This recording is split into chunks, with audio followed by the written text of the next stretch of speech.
العالمين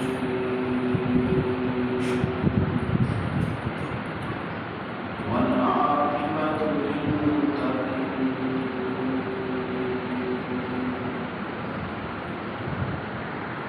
والصلاة والسلام على سيد الأنبياء والمرسلين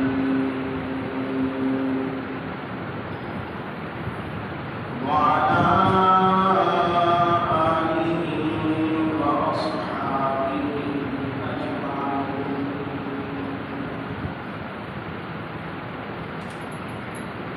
أما بعد فأعوذ بالله من الشيطان الرجيم.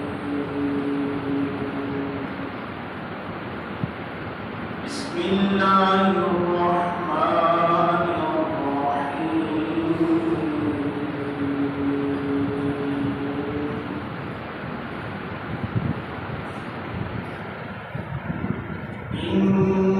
إنما يريد الله ليذهب عنكم الرجس أهل البيت ويطهركم تطهيرا.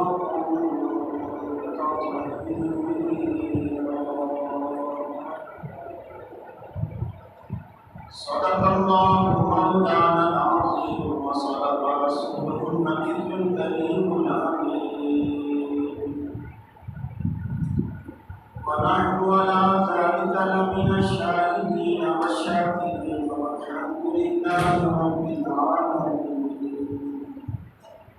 قال الله تبارك وتعالى في شأن حبيبه مخبرا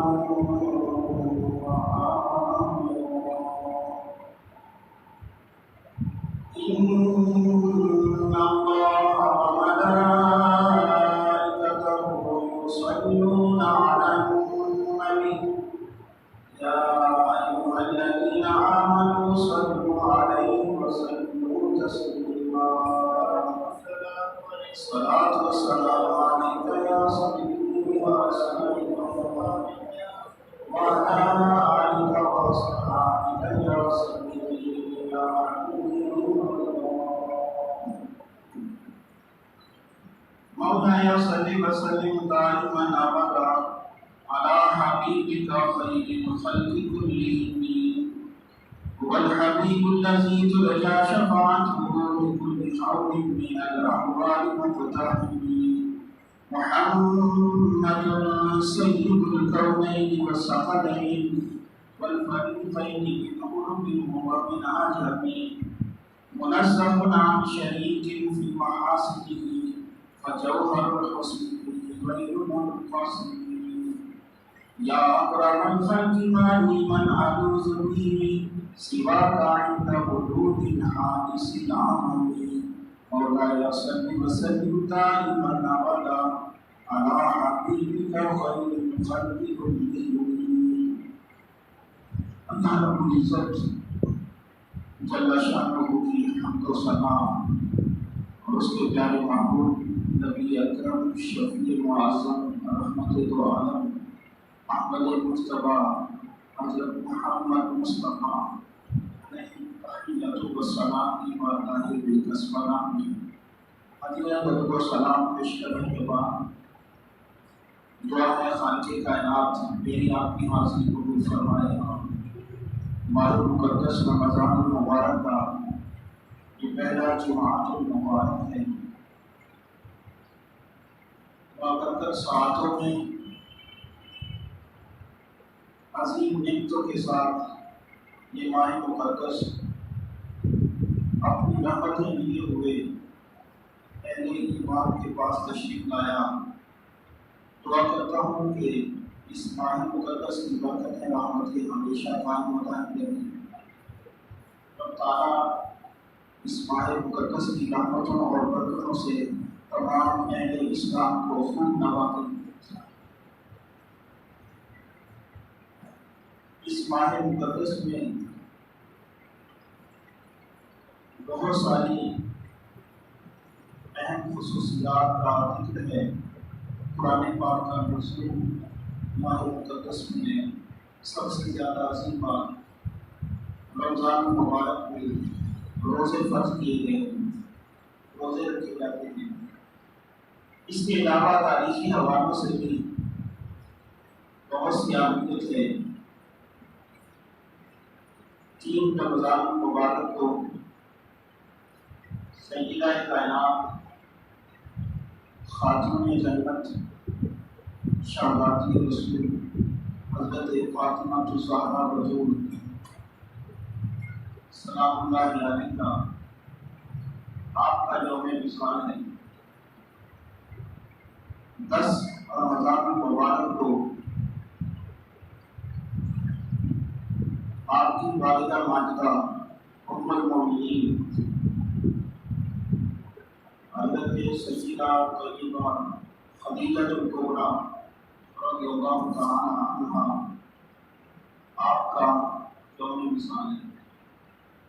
17 رمضان المبارک کو معرکہ بدر میں ہوا، جو تاریخی حوالے سے اسلام میں ایک عظیم شان کا حامل ہے۔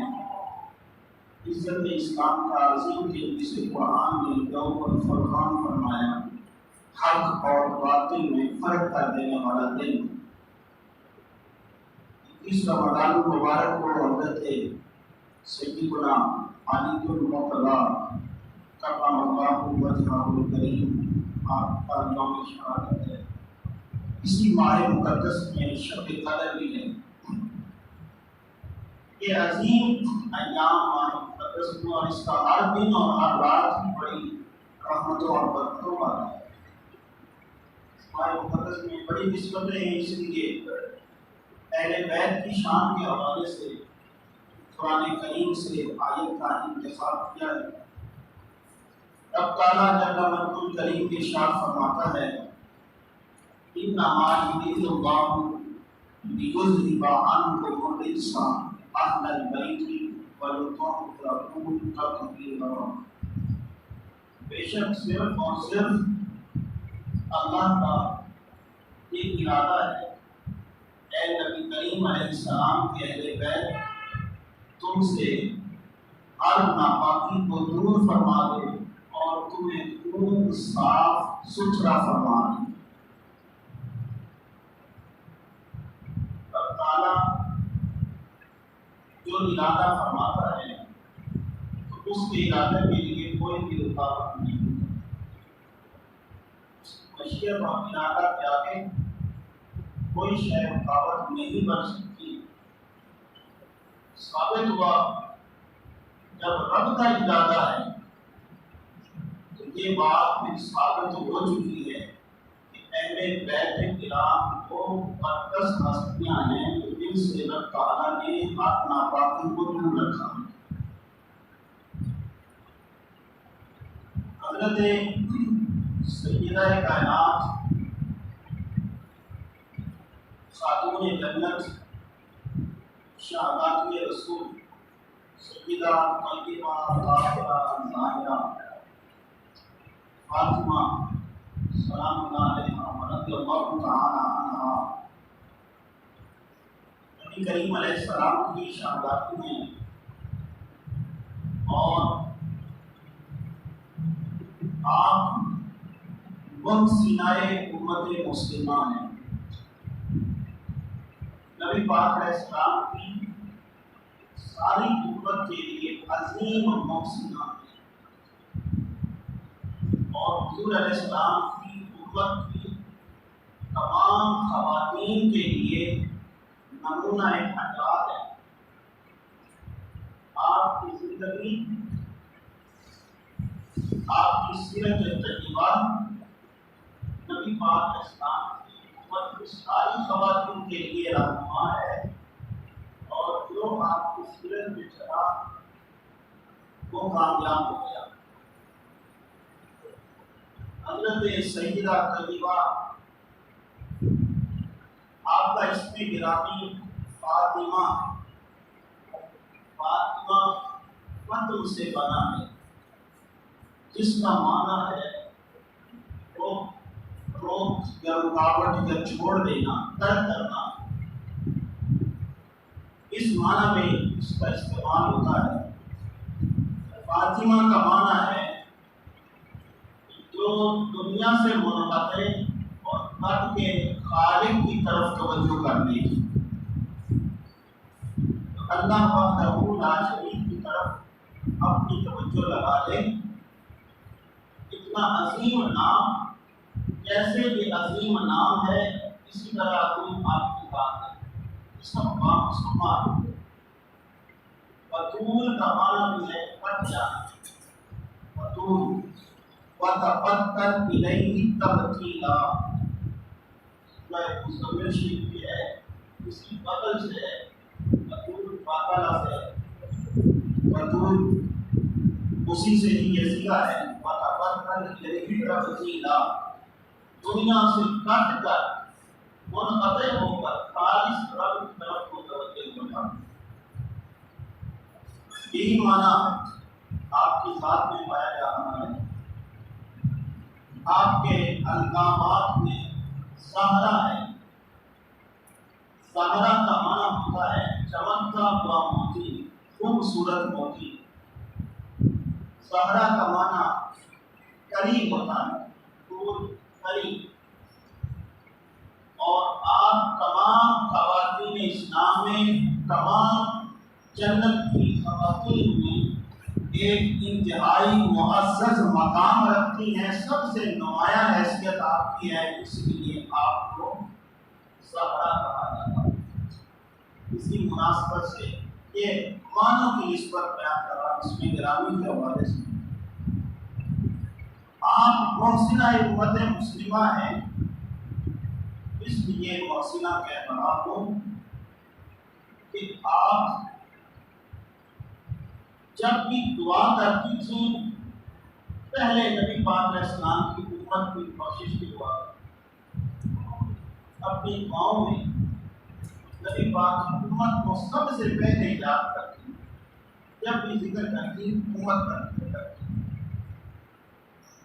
حضرت حسن رضی اللہ تعالی عنہ کو، حضرت امام حسن رضی اللہ تعالی عنہ آپ کے بارے میں عرض کرتے ہیں، آپ سے، آپ کے بارے میں روایت ہے ان سے، اور وہ بھی بیان فرماتے ہیں کہ میں نے اپنی جان سے عرض کی کہ آپ امت کو یاد رکھتی ہیں، کبھی دعاؤں میں خصوصی ہمارا ذکر کریں، ہمارے لیے بھی تو دعا کریں، میرے لیے اور امام حسین کے لیے، ہم بھائیوں کے لیے بھی کبھی دعا میں خصوصیت کے ساتھ ہمیں یاد فرمائیں۔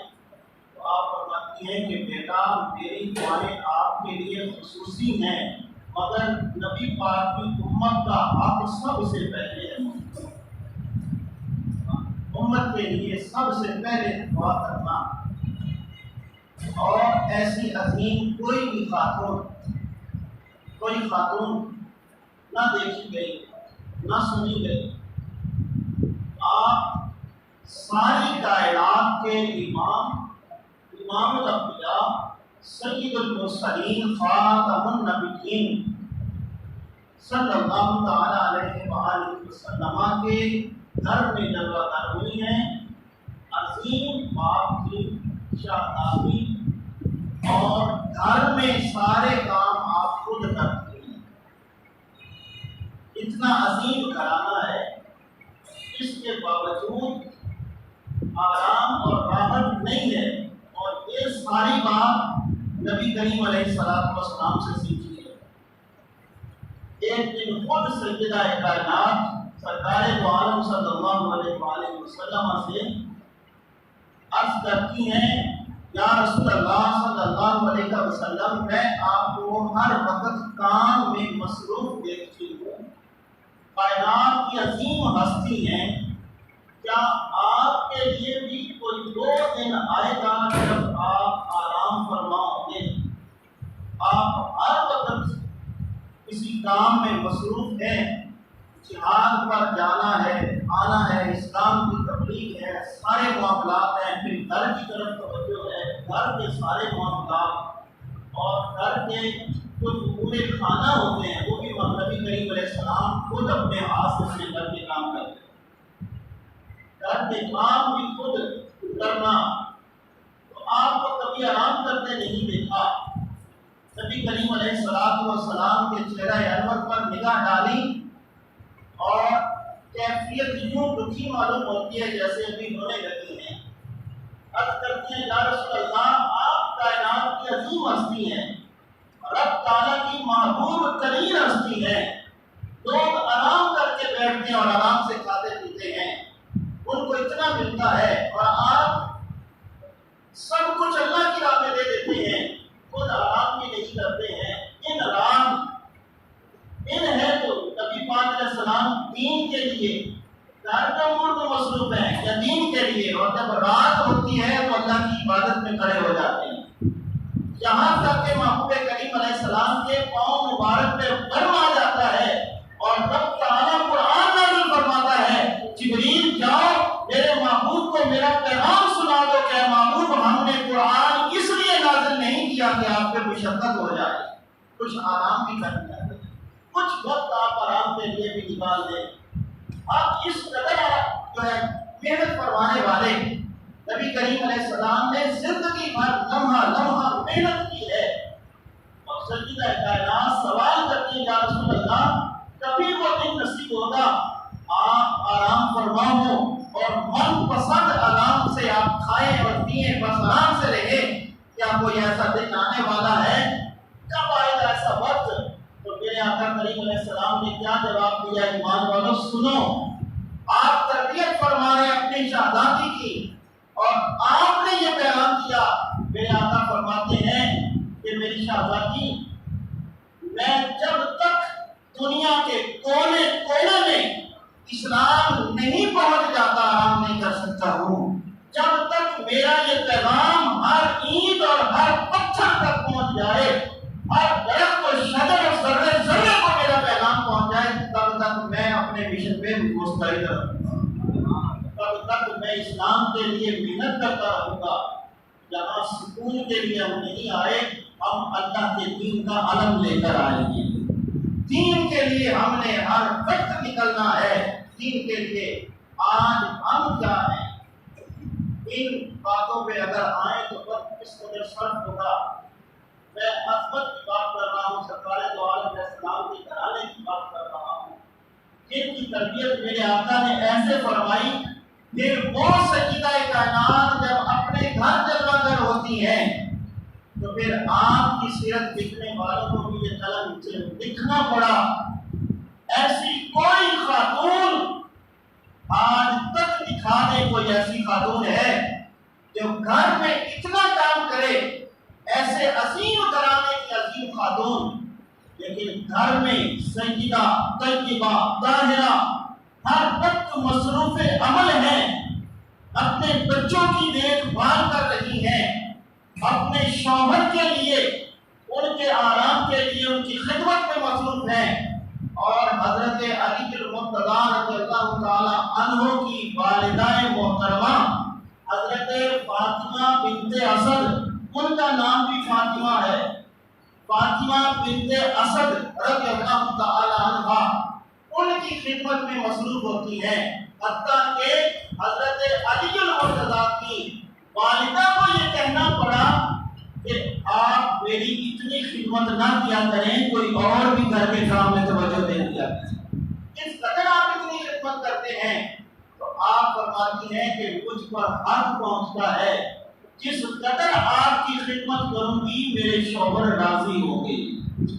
آج لوگ سوال کرتے ہیں، سیدہ خاتون جنت کی سیرت پہ چلنے والی خواتین کو یہ پیغام ہے، سوال کرتے ہیں کہ سسر اور ساس کی خدمت کرنا کیا ہم پہ لازم ہے یا نہیں ہے؟ یہ سوال کیا جاتا ہے۔ یہ سوال، اس کا جواب میں کیا دوں؟ کہیں نہیں آیا کہ خدمت کرو، مگر یہ تو میرے آقا نے فرمایا ہے کہ شوہر کو راضی کرو، اس میں رب راضی ہوتا ہے، شوہر کو راضی کرو، اس میں رب راضی ہوتا ہے، شوہر کی رضا میں رب کی رضا ہے۔ جب یہ فرمایا گیا ہے تو پھر جس کے ماں باپ کی خدمت کی جائے گی وہ شوہر ناراض ہوگا، اگر اس کے ماں باپ کی خدمت کی جائے گی تو یہ خواتین کے لیے پیغام ہے سیدہ خاتون جنت کا۔ آپ گھر کے کاموں میں اس قدر مصروف ہیں، اس قدر مصروف ہے حتیٰ کہ لپائی گھر کے کچے مکان ہیں، مٹی سے لپائی کی جاتی ہے، گھر کی لپائی کرنا، کھانا تیار کرنا، اپنے ہاتھ سے چکی چلانا اور دانے پیسنا، صبح و شام کا کام، گھر کا کام اور سارے کاموں میں مصروف کوئی ایسی خاتون بتائے، میں کہہ رہا تھا جو گھر میں اس قدر گھر والوں کی خدمت کرے کہ ہاتھوں میں چھالے بن جائیں، اتنا بڑا کہ تحصیل والوں کو کہ ہاتھوں پہ چھالے بن گئے، سیدہ کائنات اس قدر کام کرتی ہیں گھر کا۔ آج کوئی بیٹی ایسی ہے جو گھر میں اتنا کام کرے کہ اس کے چھالے بن جائیں ہاتھوں پہ، اگر ہے تو پھر اسے مبارک ہے کہ اس سیدہ کائنات کے نقش قدم پہ ہے۔ گھر کے کام میں اس قدر لگن ہو اور آپ ساری رات سارا دن اس طرح کام میں مصروف رہتی ہیں، سارا دن، اور رات ہوتی ہے تو حضرت امام حسن کہتے ہیں، روایت خود گھر والے بیان کرتے ہیں، رات ہوتی ہے تو سیدہ کائنات یہ نہیں کہ تھک گئی ہیں اور تھک کے آپ آرام فرما ہو گئی ہیں، حضرت علی رضی اللہ سے اجازت مانگتی ہیں، اگر مجھے اجازت ہو تو رات رب کو راضی کر لوں، پھر مصلی بچھا لیتی ہیں اور ساری رات اللہ کی عبادت میں گزر جاتی ہیں، پھر روزہ رکھتی ہیں، روزہ رکھ کے گھر کے کام کرتی ہیں اور شام کو جب رات ہو جائے دن کی فرائض نمازیں بھی ادا کرتی ہیں، رات ساری مصلی میں گزرتی ہے۔ اور حضرت امام حسن فرماتے ہیں جب رات کا پچھلا پہر ہوا اور دعا مانگ رہی ہیں تو میں دعا سن رہا تھا، سب سے پہلے ہاتھ اٹھاتے ہی دعا کرتی ہیں کہ اے اللہ میرے محبوب کی امت پہ رحم فرما، اے اللہ میرے محبوب کی امت پہ رحم فرما۔ اس قدر امت کے لیے دعاؤں میں انہیں یاد رکھنا، ان کے لیے احساس رکھنا، وہ محسنائے امت نہیں تو کیا ہے، ان کا ذکر ہمارے ایمان کو جلا بخشتا ہے۔ میرے آقا فرماتے ہیں میری رضا جس نے میری بیٹی کو راضی کیا اس نے مجھے راضی کیا، اور جس نے انہیں ناراض کیا اس نے مجھے ناراض کیا۔ میرے آقا فرماتے ہیں کہ میری بیٹی میں ایک درخت کی مثال ہوں جس کی ٹہنیاں فاطمہ ہیں اور جس میں خون پھل حضرت حسن و حسین ہیں اور پتے تمام محبت کرنے والے ہیں، جو اس سے اپنے پیار سے محبت کرتے ہیں وہ اس درخت کے پتوں کی مانند ہیں، گویا قیامت میں وہ ہمارے ساتھ ایک شجر میں ہوں گے جو ہم سے محبت کرنے والے ہوں گے۔ میرے آقا کریم علیہ السلام نے اس طرح عظمت بیان فرمائی، اور حضرت سیدنا صدیق اکبر رضی اللہ تعالی عنہ جو سارے سچوں میں سے سچے ہیں، جن کو میرے آقا نے فرمایا انت صدیق، آپ صدیق ہیں اور سچے ہیں، ان کی بیٹی صدیقہ حضرت عائشہ صدیقہ رضی اللہ تعالیٰ عنہ جو سچے باپ کی سچی بیٹی ہیں، اور ان کی سچائی اور گواہی میں قرآن کی سورہ نور کی 17 آیتیں نازل فرما کے اللہ تعالیٰ نے فرمایا اولئک مبرؤون، یہی مبرہ ہے، منزہ ہے، پاک ہے، صاف ہے، دل کے صاف ہے، سچی بات کرنے والے ہیں۔ تو سیدہ حضرت عائشہ صدیقہ رضی اللہ تعالیٰ عنہ جن کی سچائی کی، جن کے دل کی صفائی کی قرآن گواہی دے، وہ فرماتی ہیں سجدہ فرماتی ہیں کہ رسول کریم صلی اللہ تعالیٰ علیہ وآلہ وسلم کی زیارت اگر کرنی ہے، ما رأیت اشبہ من رسول اللہ صلی اللہ علیہ وسلم الا فاطمہ، اور کما قالت حضرت سجدہ فرماتی ہیں کہ جس قدر حضرت فاطمہ الزہرا نبی پاک علیہ السلام کے مشابہ تھی، کوئی نہیں دیکھا میں نے آج تک، گفتار میں، کردار میں، اٹھنے میں، بیٹھنے میں، چلنے میں، پھرنے میں، گفتگو میں، ہاتھ لحاظ سے، شکل و شباہت میں، صورت میں، سیرت میں حضرت فاطمہ عین نبی پاک علیہ السلام کا عکس مبارک تھی۔ جو حضرت فاطمہ کو دیکھتا ہے انہیں حضور کی سیرت یاد آ جاتی ہے، ان کا چہرہ حضرت صدیق پاک کہتے ہیں کہ میں نے حسن اور حسین کو دیکھا ہے، حضور علیہ السلام کی شفاعت نظر آ رہی ہے۔ یہ حضرت صدیق پاک کی نظر ہے جو حسن اور حسین میں نبی پاک کو دیکھتے ہیں، اور یہ سیدہ حضرت عائشہ صدیقہ کی نظر ہے جو حضرت فاطمہ الزہرا کو دیکھتی ہیں تو کہتی ہیں ہمیں سرکار نظر آ رہی ہے۔ یہ اس گھرانے کی بات کر رہا ہوں، نبی پاک علیہ السلام کا نسب کا گھرانہ ہے، اور حضور کا اہل بیت، اور دوسرا حضرت صدیق پاک کا گھرانہ حضور علیہ السلام کی نسبت اتر ہوئی ہے۔ اور یہ وہ عظیم گھرانہ ہے جو دیکھتے ہیں کہ بیت کو، صحابہ کرام کا عقیدہ کیا ہے کہ جب حسن اور حسین کو دیکھتے ہیں تو نبی کریم کی ذات نظر آتی ہے، اور سیدہ فرماتی ہے کہ جب حضرت خاتون جنت کو دیکھتے ہیں سرکار نظر آتی ہے۔ اتنی عظیم